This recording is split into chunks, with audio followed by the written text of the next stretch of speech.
السلام عليكم. لا تنسوا الإعجاب بالفيديو والاشتراك في القناة تشجيعا لنا لنستمر بنشر المزيد إن شاء الله.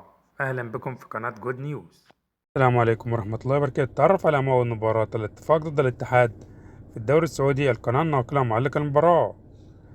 يلعب اليوم فريق الاتحاد ضد فريق الاتفاق في الجولة 14 من بطولة دوري الروشن السعودي، وتنطلق المباراة في تمام الساعة 6 مساء بتوقيت السعودية والعراق، 5 مساء بتوقيت مصر، وتنقل المباراة عبر قناة SSC إكسترا 1 بتعليق المعلق رؤوف خليف والمعلق فارس عوض.